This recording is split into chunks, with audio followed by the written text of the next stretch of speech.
Damos comienzo a un nuevo programa.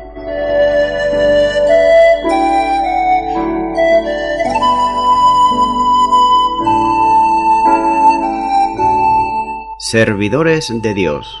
Quien te habla es Manuel Cornejo.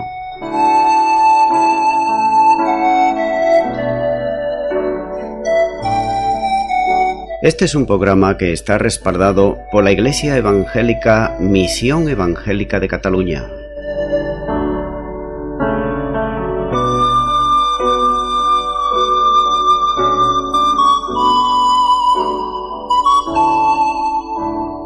Estamos situados en la ciudad de Sabadell, en la avenida Matadepera número 239.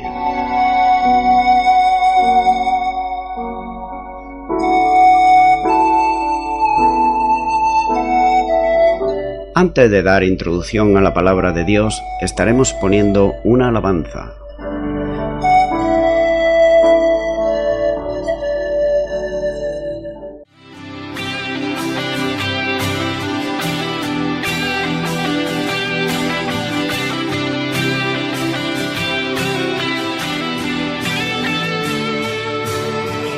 Diste tu vida en el Calvario, sufriste allí por mí, lo diste todo por salvarme a mí.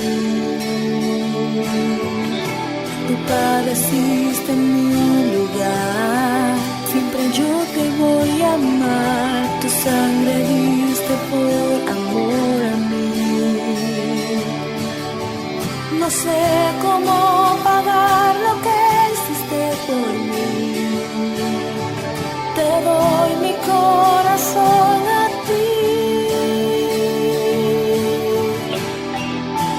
Santo Cordero, Dios de los cielos, te quiero adorar, te quiero exaltar. El universo, el mundo entero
Bienvenido al programa Servidores de Dios. En el día de hoy estaré haciendo un comentario expositivo de la palabra de Dios, y en esta ocasión va a ser en el Evangelio de Juan, comenzando por el capítulo 4, versículo 1, donde nos dice la palabra de Dios. Cuando pues el Señor entendió que los fariseos habían oído decir, Jesús hace y bautiza más discípulos que Juan. En este capítulo 4 que comienzo en este día, vamos a hallar varias cosas muy interesantes. Por ejemplo, la primera será la conversación de la mujer samaritana. También la vuelta de los discípulos cuando fueron de compras. En tercer lugar, la conversión de muchos samaritanos. Y en cuarto lugar vamos a hallar la curación del hijo del oficial del rey Herodes. Así que Juan fue encarcelado hacia diciembre del año 27, como lo dice Marcos capítulo 6, versículo 17 al 20. Pero los líderes religiosos de Jerusalén, que en los días de la gran popularidad de Juan habían estado llenos de celos, pero ahora se regocijaban. ¿Por qué? Porque Juan estaba apartado. Notamos entonces cuáles fueron las causas de su enemistad con Juan el Bautista. Los religiosos que fueron a investigar, como nos dice el capítulo 1, versículo 19, sabían ellos muy bien que Juan era el hijo de Zacarías, el sacerdote, pero lo que no sabían, cuál era el ministerio que estaba desarrollando Juan el Bautista. Por esta razón ellos le preguntaron a Juan si era el Cristo, si era Elías o si era el profeta. Pero ahora que Juan el Bautista había sido encarcelado, los religiosos su alegría duró bien poco, pues otras noticias llegaron hasta los fariseos, a saber, que las multitudes que rodeaban a Jesús, los discípulos que ganaban y bautizaban, eran mucho más numerosas que las que habían seguido a Juan el Bautista. En consecuencia, desde el punto de vista de los miembros del Sanedrín, las cosas estaban empeorando en lugar de mejorar. Sigue diciendo este versículo 1, cuando pues el Señor entendió. El Nuevo Testamento en el griego moderno tiene aquí entendió, había llegado a saber. El Señor Jesús sabía y entendía. Concretamente Jesús había llegado a saber. Y había llegado a saber el primer punto, que Juan había sido encarcelado, como dice Mateo 4:12. Y en segundo lugar, que los fariseos habían oído que la gente iban a Jesús, el cual ganaba y bautizaba más discípulos que Juan. Esto lo sabía muy bien. Por eso vemos en el versículo 2 del capítulo 4 que sigue diciendo la palabra de Dios, aunque Jesús no bautizaba sino sus discípulos. ¿Por qué no bautizaba con agua Jesús? Hay que tener en cuenta que Dios conoce nuestros corazones muy bien, mejor que nosotros mismos, esto sin duda alguna. Así que no podemos imaginar esto. Si Jesús hubiera bautizado con agua, los mismos que eran bautizados se habrían convertido ellos a sí mismos en superdiscípulos y superapóstoles, en superungidos. Seguramente hemos oído decir algunas veces, oró por mí el siervo tal, o la sierva tal, que está muy consagrado al Señor, y oró por mí, dando a entender quién. Así lo dice, como que el que oró, el tal siervo, pues ha recibido mayor bendición, mayor revelación y mayor fortaleza. Pero hay que tener en cuenta algo, y lo vamos a ver ahora. Como dice 1 Corintios capítulo 1 versículos 14 y 15, Pablo dijo, doy gracias a Dios de que a ninguno de vosotros he bautizado sino a Cripo y a Gallo, para que ninguno diga que fuisteis bautizados en mi nombre.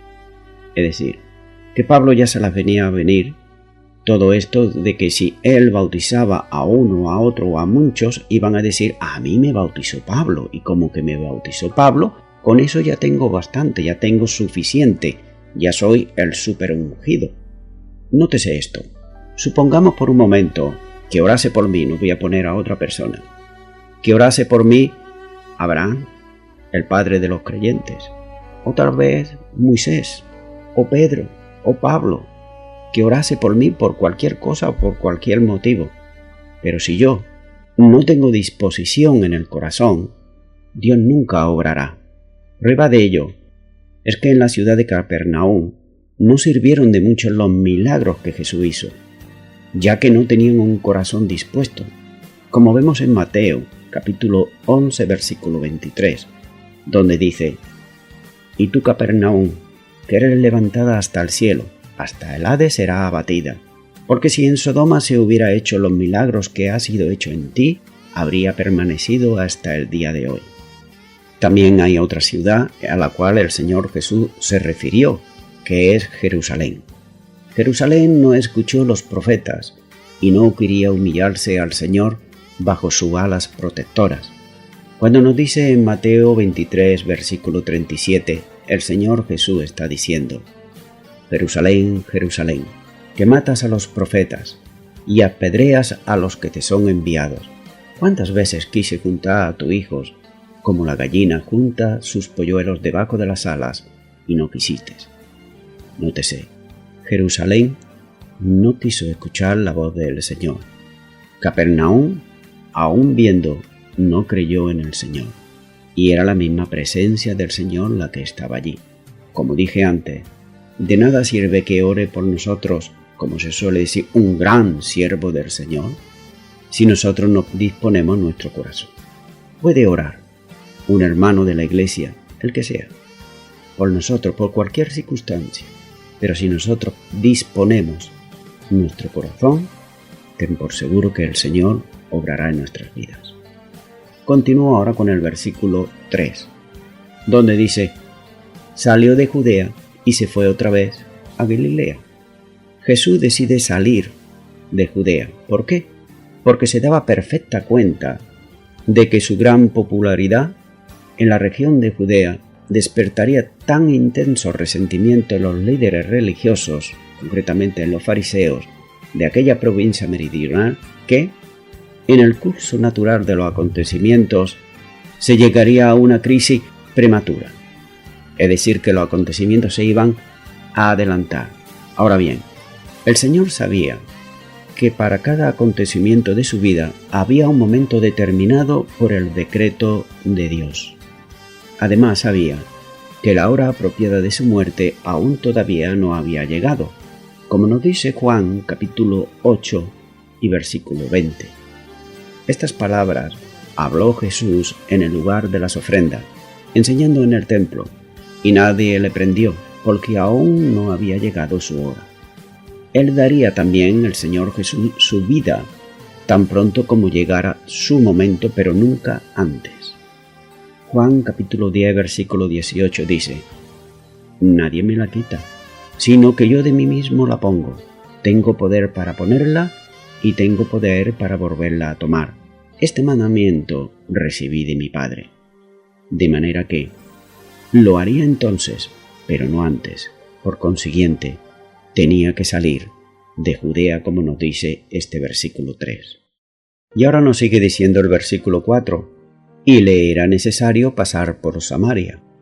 Los judíos que viajaban entre Judea y Galilea por lo general evitaban Samaria, tierra que consideraban ellos impura, ya que debido al matrimonio mixto que tenían los samaritanos con gentiles y el sincretismo religioso, es decir, filosófico, que trataban de conciliar las dos doctrinas diferentes, los judíos, por tanto, antes de ellos pisar suelo impuro, bajaban por la montaña que rodeaban a Jerusalén hasta la llanura del Jordán, viajaban por la orilla oriental del Jordán y luego volvían hacia el oeste de Galilea. Jesús, sin embargo, escogió una ruta directa de Jerusalén a Caná, lo que le llevó a la ciudad samaritana de Sicar. Dice la palabra de Dios que le era necesario pasar por Samaria. ¿Por qué? Tal vez podemos decir porque, en primer lugar, es la ruta más corta y, como se suele decir, la distancia más corta entre dos puntos es la línea recta. Eso es lo que nos enseñan en la escuela desde bien pequeñitos. En segundo lugar, él no tenía prejuicios contra los samaritanos y por eso no tenía por qué evitar pasar por medio de ellos. Y en tercer lugar, de una vez quería romper barreras y abrir campo para la conversión de los samaritanos. Pero también vemos que, en cuarto lugar, sobre todo, le era necesario pasar por Samaria, como era necesario que también a otras ciudades anunciara el evangelio del reino de Dios. ¿Por qué? Porque para esto había venido el Señor. Lucas 4:43 dice: pero él les dijo: es necesario que también a otras ciudades anuncie el evangelio del reino de Dios, porque para esto he sido enviado. De manera que le era necesario ir a Jerusalén y padecer y ser muerto y resucitar también al tercer día, como nos dice Mateo 16:21. Desde entonces comenzó Jesús a declarar a sus discípulos que le era necesario ir a Jerusalén y padecer mucho de los ancianos, de los principales sacerdotes y de los escribas, y ser muerto y resucitar al tercer día. Nótese que hemos visto ya dos cosas que le eran necesarias al Señor hacer. Una de ellas era pasar por Samaria. Otra también, como hemos visto aquí, que era necesario anunciar el evangelio del reino de Dios a todas las ciudades. Y también no solamente eso, sino como hemos visto en Mateo 16:21, como nos declara aquí, que le era necesario ir a Jerusalén y padecer por muchos de los ancianos, como he compartido. Pero no solamente esto, sino que también le era necesario hacer las obras del que me envió. Juan 9:4, donde él está diciendo: me es necesario hacer la obra del que me envió, entre tanto que dura el día. La noche viene cuando nadie puede trabajar. Nótese que el Señor no se aburría, tenía cosas para hacer. En resumidas cuentas, vemos que al Señor le era necesario cumplir sobre todo con la voluntad del Padre. Esto también lo podemos aplicar a aquellos que decimos que somos cristianos. ¿Qué cosas nos son necesarias y qué cosas no son necesarias? Porque podemos intercambiar los valores, es decir, poner antes los valores humanistas o los nuestros propios antes que los de Dios. Si ponemos los nuestros antes, no vamos a estar haciendo la voluntad del Padre Eterno. Por eso el Señor Jesús, vemos aquí que hay 3 referencias a las cuales nos está diciendo que le era necesario, es decir, que lo tenía que hacer. Y nosotros también tenemos que hacer muchísimas cosas de las cuales nos dice la palabra de Dios. De hecho, cualquier cristiano o cristiana que ha nacido de nuevo no es una persona, no es un hombre o una mujer que pueda aburrirse, ya que le es necesario trabajar y trabajar en los negocios del Padre Eterno. Continúo ahora con el versículo 5 de Juan, capítulo 4, donde nos sigue diciendo: vino pues a una ciudad de Samaria llamada Sicar, junto a la heredad que Jacob dio a su hijo José. Vamos a situarnos a donde fue el Señor Jesús. Sicar era una ciudad de Samaria, situada cerca del pozo de Jacob. El pozo estaba aproximadamente a unos 2 kilómetros de la aldea, y también el pozo estaba en el camino que llevaba de Jerusalén a Galilea. También por más de 2000 años, tanto los judíos como los samaritanos le daban mucha importancia al pozo de Jacob, que también estaba muy cerca del monte Gerizim. Este terreno fue comprado por el mismo Jacob, como nos dice en Génesis capítulo 33, versículo 19, donde dice: y compró una parte del campo donde plantó su tienda, de mano de los hijos de Hamor, padre de Siquem, por 100 monedas. Había entre los judíos y los samaritanos un odio muy amargo entre ellos. Los samaritanos eran medio judíos o medio mestizos, como nos muestra el segundo libro de Reyes, capítulo 17, versículos 6 al 41. Ahí nos está narrando precisamente lo que le pasó a este pueblo de Samaria. Pero simplemente voy a leer un versículo, el 18, que es clave y dice: Jehová, por tanto, se airó en gran manera contra Israel, y los quitó de delante de su rostro, y no quedó sino solo la tribu de Judá. Este versículo 18 de Segundo de Reyes capítulo 17 es lo que Dios dice de Samaria, y lo dice precisamente porque ellos se habían apartado del Señor, no haciendo su voluntad absolutamente para nada, ya que ellos se casaron con personas paganas, es decir, con personas que adoraban ídolos, que no tenían ninguna clase del temor de Dios, absolutamente para nada, y que, poco a poco, lo fueron arrastrando hasta que ellos fueron adorando a su Dios. Y cabe aquí hacerse una pregunta o una reflexión, y es la siguiente: los hijos que nacen de un yugo desigual, ¿a qué Dios obedecerán y adorarán? Es para pensarlo, ya que muchos cristianos o cristianas se casan en yugo desigual, y tarde o temprano luego se ven las lamentaciones en las cuales si el esposo es el incrédulo no va a permitir que la esposa vaya a la iglesia, y en muchos casos hasta le quita la Biblia, la palabra de Dios, y no permite apenas casi que tenga contacto con los demás hermanos en la fe.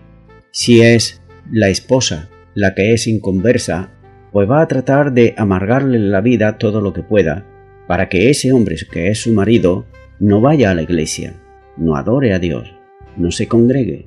Es decir, que va a haber una lucha viva, como nos dice la palabra de Dios, entre la luz y las tinieblas, entre las tinieblas y la luz.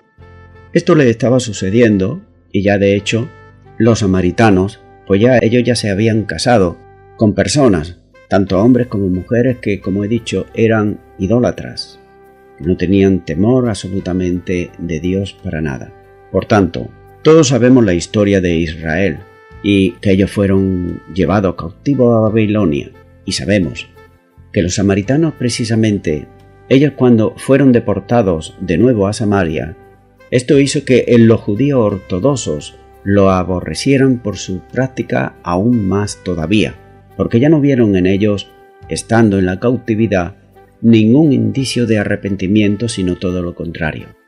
Y sobre esto deberían de meditar muy en serio aquellos que tratan de conseguir lo que se llama en el día de hoy, por ejemplo, el ecumenismo, es decir, la tendencia o movimiento que intenta la restauración de la unidad en todas las iglesias cristianas y de todas las religiones que existen actualmente. Los judíos ortodoxos deberían reflexionar lo siguiente, y deberían ellos de pensar: ¿cómo voy yo a adorar o a orar junto a uno que es idólatra y que además adora a dioses ajenos y que no tiene temor del Dios de la Biblia, sino todo lo contrario, que se burla, que se ríe? ¿Cómo me voy a poner yo ahí a orar y a trabajar junto a él? Como he dicho antes, es una reflexión que deberían de hacerse aquellos que defienden a capa y espada el ecumenismo. Y la prueba la tenemos aquí en la palabra de Dios, bien clara. Cuando Esdras, lo primero que hicieron los judíos fue la reconstrucción del templo. Los samaritanos, ellos también se ofrecieron para la reconstrucción, pero los judíos le rechazaron de plano. Entonces los samaritanos se hicieron un templo rival en el monte Gerizim. Veamos los acontecimientos, todo lo que está aquí ocurriendo. Alguien podría decir: bueno, pobrecitos los samaritanos, que ellos se ofrecieron voluntariamente, pero imagínate lo que ellos traían, la doctrina, y lo que ellos traían encima. Aunque los judíos lo habían destruido, ese templo que ellos hicieron en el monte Gerizim, hacia el año 128 a.C., vemos que por otro lado los samaritanos, en la fiesta de la Pascua en el templo de Jerusalén, esparcieron huesos humanos, es decir, toda una herejía, toda una afrenta, no solamente a Dios, sino también al pueblo judío. Los samaritanos distorsionaron tanto las escrituras con el propósito de favorecer a sus propias gentes. Y eso también ocurre en el día de hoy, no solamente en el mundo religioso, sino también en el mundo cristiano, que se pueden distorsionar la palabra de Dios para así regalarle el oído, favorecer a las personas. Y vemos que la palabra de Dios no es así, sino que hay que decir y hay que declarar lo que la palabra de Dios está diciendo en ese momento. Por tanto, vemos que, en primer lugar, los samaritanos solo aceptaron ellos los 5 libros de Moisés conocidos con el Pentateuco, y nada más. Ellos no tenían los salmos, ellos no tenían los profetas, ellos no tenían jueces, no tenían simplemente nada más que el Pentateuco, es decir, los 5 libros. Para ellos también, en segundo lugar, vemos que no era el monte de Oreb, sino el monte Gerizim, ya que decían que fue allí donde Abraham ofreció a Isaac. Nótese lo que el hombre puede decir muchas veces por ignorancia, pero cuando veamos a la palabra de Dios vemos que no es así. En tercer lugar, también decían que fue en ese monte donde se encontró Melquisedec con Abraham y donde Moisés construyó su primer altar luego de conducir al pueblo. Como he dicho, la ignorancia hace decir todas esas cosas. Y hay una enseñanza aquí, y es la siguiente. El unirse a una persona en yugo desigual traerá con el paso del tiempo confusión de las escrituras, ya que se interpretan solo por su propio beneficio, sin tener en cuenta la voluntad de Dios ni lo que Dios quiere decirnos. Viendo la situación en la cual estaban los samaritanos, entonces entendemos por qué le era necesario a Jesús pasar por Samaria. ¿Sabes? También hoy hay muchas personas en la misma situación que estaban los samaritanos, que interpretan las escrituras muy mal, se llaman cristianos y sin embargo están adorando ídolos. Por ejemplo, quienes les enseñan y quienes solo se deben de adorar. Por ejemplo, ¿quiénes les enseñarán y quiénes le pueden mostrar a quién solamente se debe de adorar?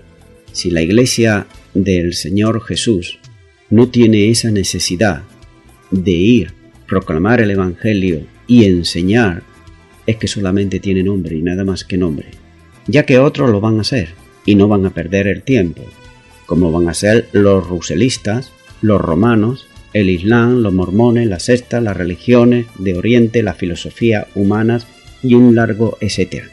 Las almas están buscando a Dios y hay que darle una respuesta, y la respuesta está en la palabra de Dios. No está en una entidad, no está en una denominación. En otras palabras, no está en los protestantes, ni en los evangélicos, ni en los católicos, ni en ningún otro lugar. Está en la palabra de Dios.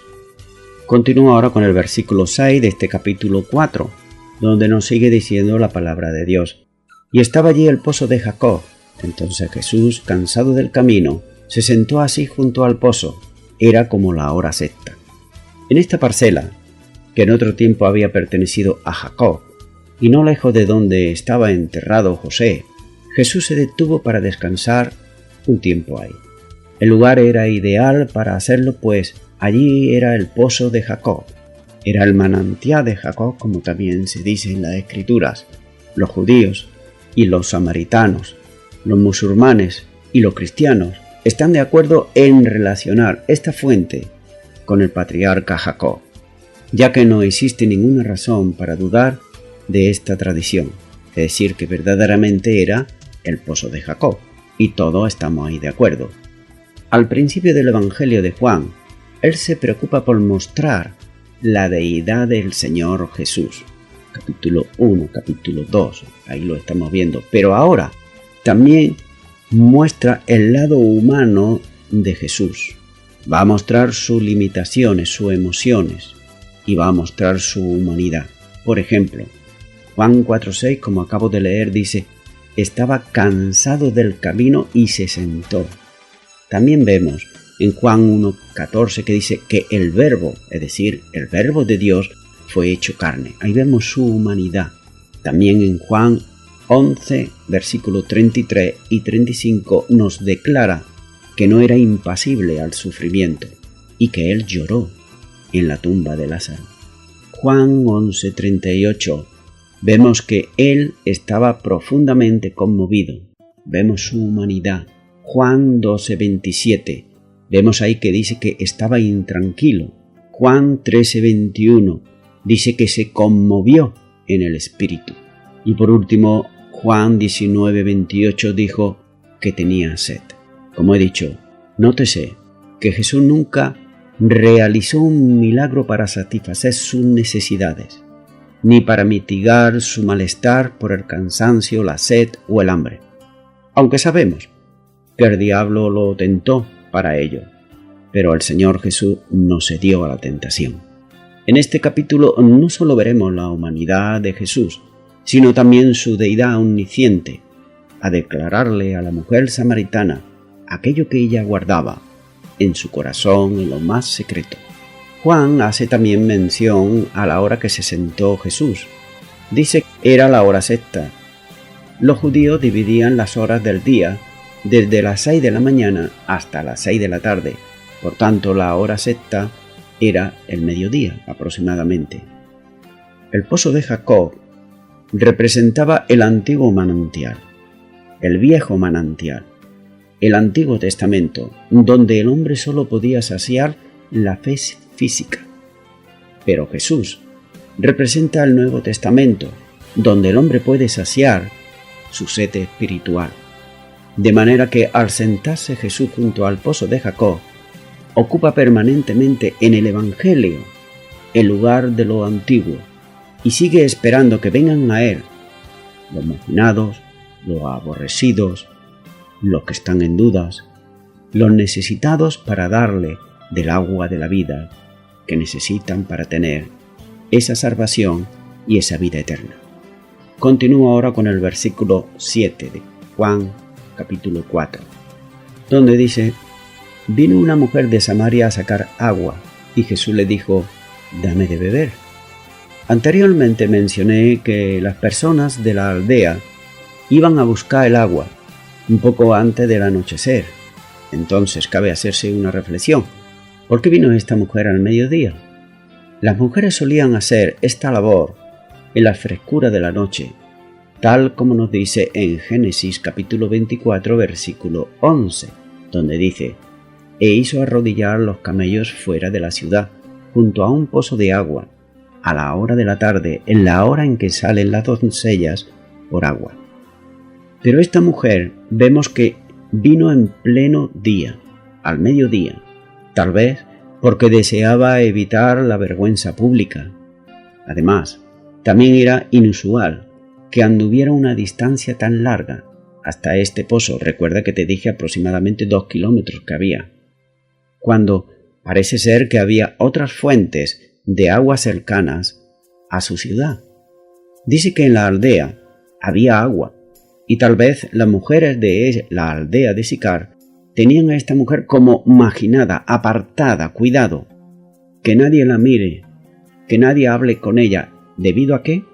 Debido a las cosas de la inmoralidad sexual, que luego vamos a estar compartiendo versículos más adelante.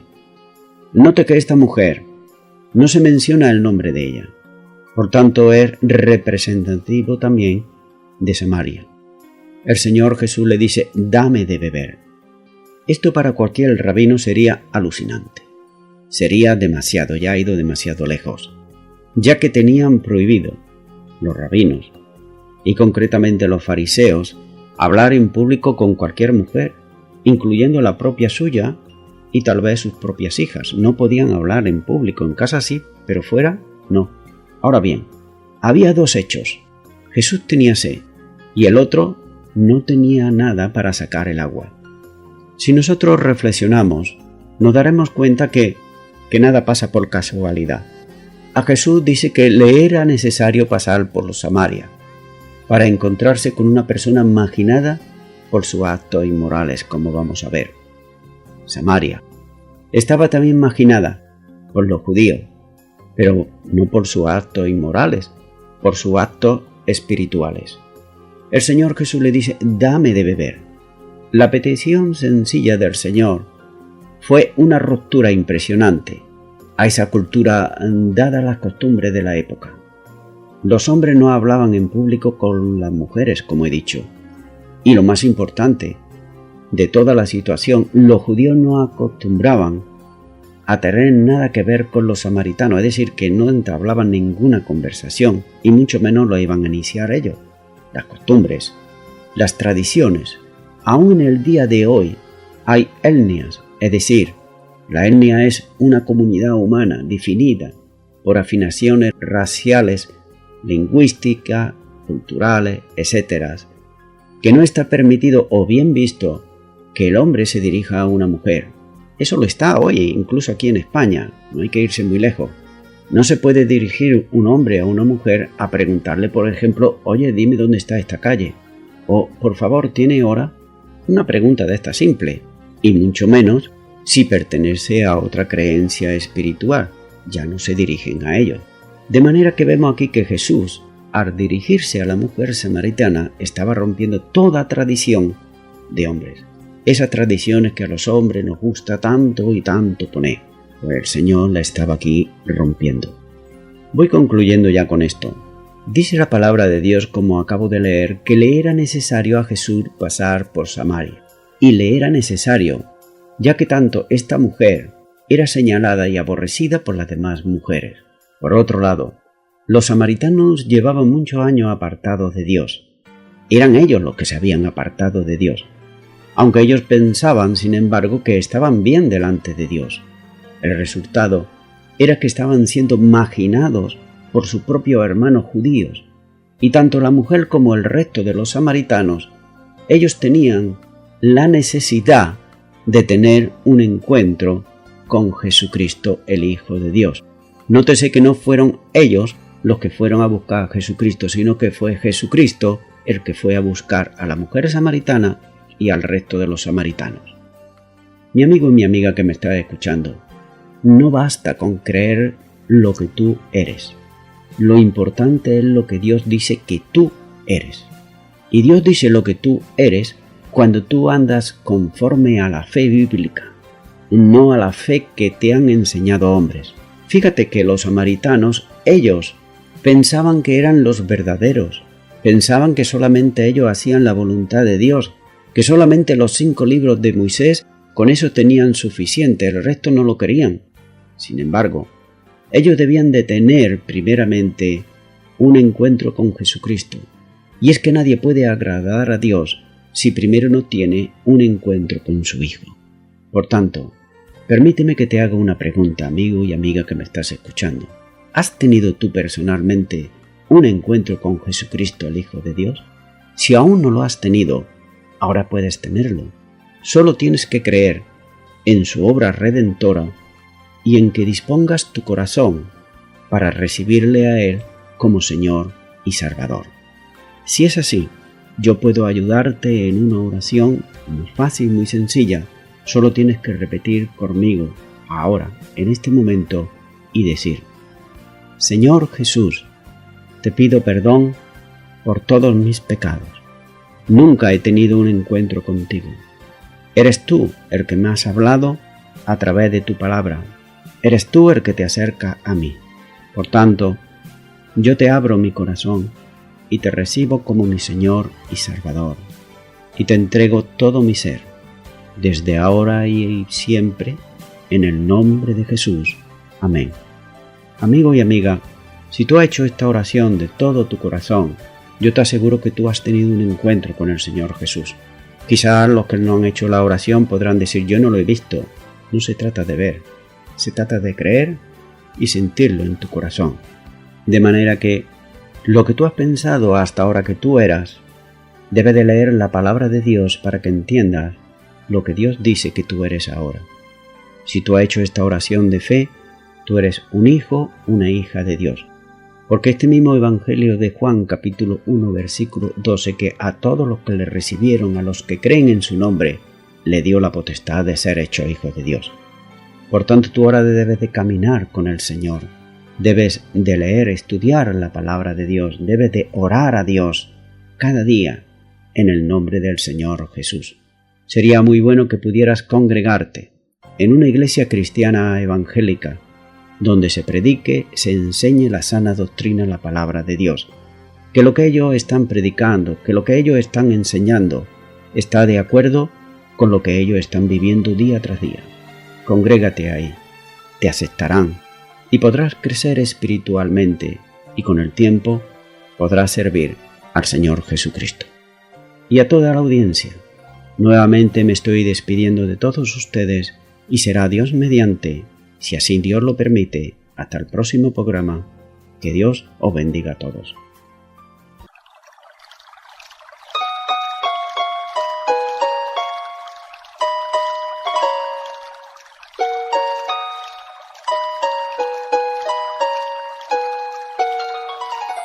Cansado iba Jesús de camino, junto a la fuente de Jacob llegó. Desde Samaria la mujer que vino de la fuente eterna agua le pidió. Dame de agua, agua de vida, Cristo es la peña que hirió Moisés. El que bebiera de la peña herida, jamás en la vida sufrirá de sed. El que bebiera de la peña herida, jamás en la vida sufrirá de sed.